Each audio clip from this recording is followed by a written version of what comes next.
लेकिन सबसे पहले मैं बात करूंगा योगेंद्र यादव से।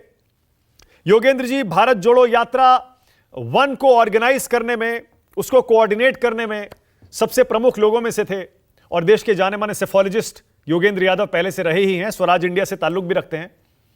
बल्कि भारत जोड़ो नाम से एक नई मुहिम भी योगेंद्र जी ने चलाई है।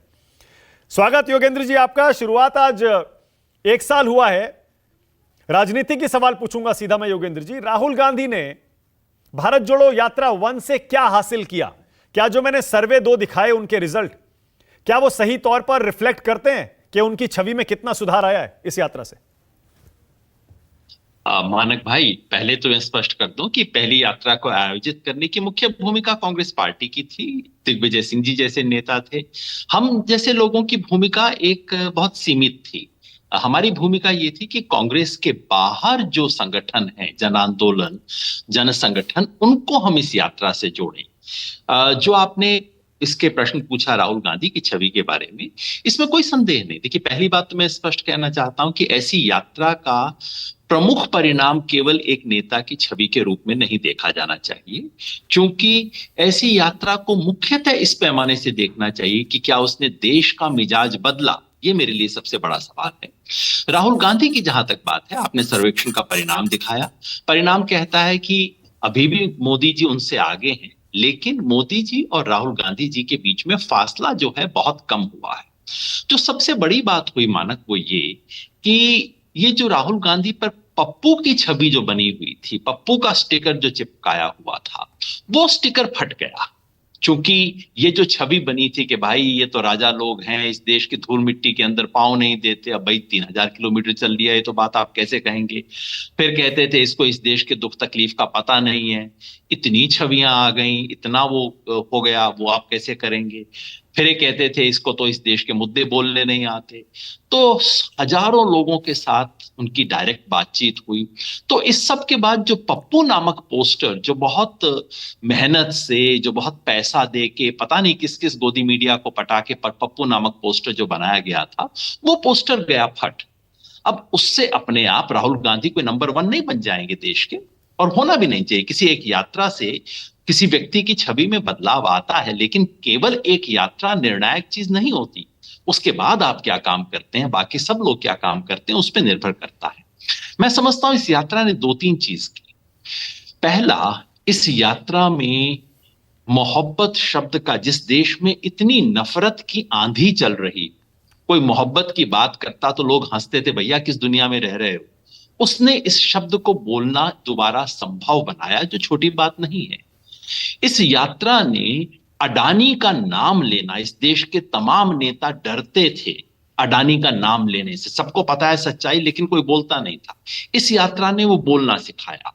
जहां तक असर की बात है, असर मैं दोनों में देखता हूं। राहुल गांधी की छवि में बदलाव देखता हूं, कांग्रेस पार्टी की स्वीकार्यता में थोड़ा बदलाव देखता हूं। लेकिन जो जोड़ों का एक असर मैं देखता हूं, वो ये कि ये जो ऑपोजिशन में यूनिटी बनी है, इंडिया नामक गठबंधन जो बना है, मैं समझता हूं अगर भारत जोड़ो यात्रा नहीं होती तो ये गठबंधन बनना भी कठिन होता।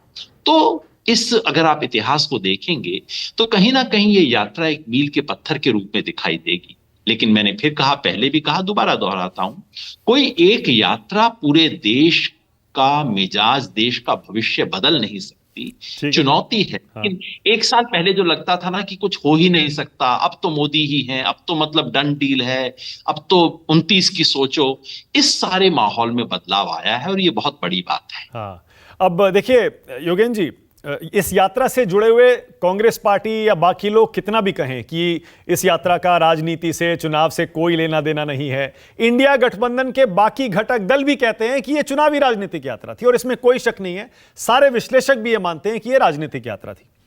अल्टीमेटली इस यात्रा ने कांग्रेस पार्टी के लिए कितना फायदा अब तक क्रिएट किया, या राहुल गांधी की छवि वाकई कितनी बदली, ये तो चुनाव में तय होगा ना योगेंद्र जी, इसमें तो कोई शक नहीं है ना। अभी असेंबली इलेक्शन आ रहे हैं 3 राज्यों के, फिर लोकसभा चुनाव।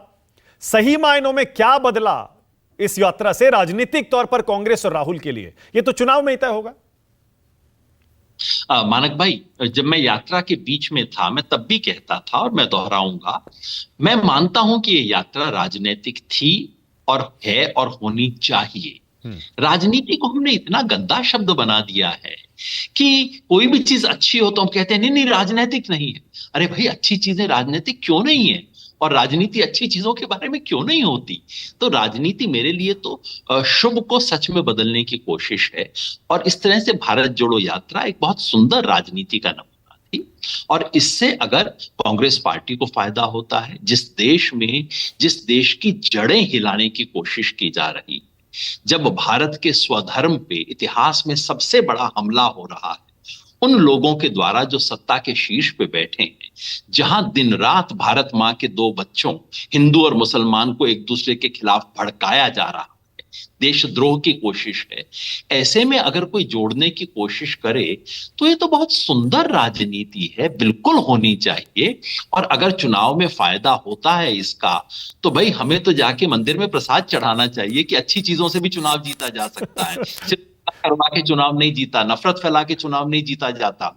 जोड़ने से अगर चुनाव जीता जा सके तो देश के लिए कितना शुभ लक्षण है। वैसे एक छोटी बात कहूंगा, इसका परिणाम देखा तो जाएगा, लेकिन कुछ देखा जा चुका है। कर्नाटका में चुनाव हो चुका है और हमने देखा कि कर्नाटका की जिन 21 सीटों से ये यात्रा निकली थी, उन 21 सीटों में परिणाम पलटा, वोट स्विंग कांग्रेस के पक्ष में हुआ और एक असर हुआ। मैं नहीं कहता कि वो निर्णायक है और वो पूरे देश भर पे लागू होगा, लेकिन एक झलक हम देख चुके हैं और वो झलक बहुत पॉजिटिव है। ओके, अब योगेंद्र जी, अभी हाल में जो आपने एक आर्टिकल लिखा था 2024 के चुनाव को लेकर, जिस पर आपने और मैंने बातचीत भी की थी, आपने अच्छा उसका विश्लेषण भी किया था। आपका उसमें एक बहुत इंपॉर्टेंट पॉइंट ये था कि हिंदी बेल्ट में बहुत सारे राज्यों में बीजेपी कांग्रेस की आमने सामने की टक्कर होगी। भाई बाकी जहां पर स्थानीय रीजनल प्लेयर है वहां तो अपना वो बीजेपी से डील कर लेंगे, लेकिन अगर बीजेपी को हराना है तो कांग्रेस को इस डायरेक्ट फाइट वाले स्टेट्स में बीजेपी को पटखनी देनी पड़ेगी, वरना बीजेपी को हराना मुश्किल है। मतलब ये मान लेना कि अब इस भारत जोड़ो यात्रा की परीक्षा उन सारे राज्यों में हो जाएगी और उससे पहले असेंबली इलेक्शन में हो जाएगी। अगर कांग्रेस हरा पाती है तो मान लेंगे भारत जोड़ो यात्रा भी कामयाब हो गई और राहुल गांधी का ग्राफ भी चढ़ गया। एक पक्ष आप जो कह रहे हैं सही है, दूसरी बात सही नहीं। ये बात सही है कि इस बार 2024 में बीजेपी को हराने का दारोमदार और नैतिक जिम्मेवारी सबसे ज्यादा किसी की है तो कांग्रेस पार्टी की है, क्योंकि देश की कोई 200 के करीब सीटें हैं जहां सीधे कांग्रेस बीजेपी का मुकाबला होता है और बीजेपी को सबसे बड़ी सफलता इन्हीं सीटों पे मिली है। बाकी ऑपोजिशन सारा इकट्ठा हो जाए, इंडिया का अलायंस बन जाए, सारा सीट एडजस्टमेंट एक दूसरे के साथ हो जाए, उससे 15-20 सीटों का फर्क पड़ेगा। असली 50 सीट का खेल, 50 से 70 सीट का खेल है जहां कांग्रेस और बीजेपी का मुकाबला है। कांग्रेस की जिम्मेवारी है कि वो इन इलाकों में, ये जो पूरा पश्चिमी उत्तर की जो बेल्ट है, गुजरात, राजस्थान, मध्य प्रदेश, छत्तीसगढ़, हरियाणा, राजस्थान, दिल्ली इत्यादि ये बेल्ट है, इस बेल्ट में कम से कम बीजेपी से 30-40 सीट, 50 सीट खींचने छीनने की जिम्मेवारी कांग्रेस पे है। ये बात बिल्कुल सही है। क्या इन राज्यों के चुनाव को हम भारत जोड़ो यात्रा का एक कसौटी मान लें? मैं इससे पूरी तरह सहमत नहीं हूं। मान लीजिए मध्य प्रदेश में बीजेपी हार जाती है, जो कि लगता है कि इस वक्त हारेगी, क्या हम मान लें कि यात्रा सफल हो गई? मान लीजिए राजस्थान में वो सफलता नहीं मिलती, तो क्या हम मान ले यात्रा असफल हो गई? मान लीजिए लोकसभा चुनाव, विधानसभा चुनाव में एक परिणाम होता है, लोकसभा में पलट जाता है, तो क्या होगा? मैं इतना कह रहा हूं कि भारत जोड़ो यात्रा जो कर सकती थी, यानी कि मिजाज जो बदलना और दरवाजे खोलना, वो काम हो गया। अब दरवाजे खोलने के बाद किसी को जाके कुश्ती तो लड़नी पड़ेगी ना, खाली दरवाजे से तो काम नहीं चलेगा। तो वो जिम्मेवारी संगठन की है, तमाम नेताओं की है, सबकी है।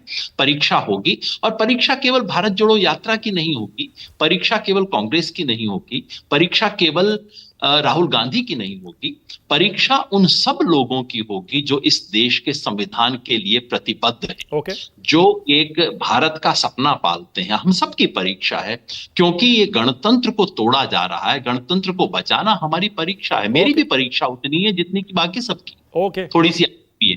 ओके योगेंद्र जी, बहुत बहुत धन्यवाद राष्ट्र की बात में जुड़ने के लिए।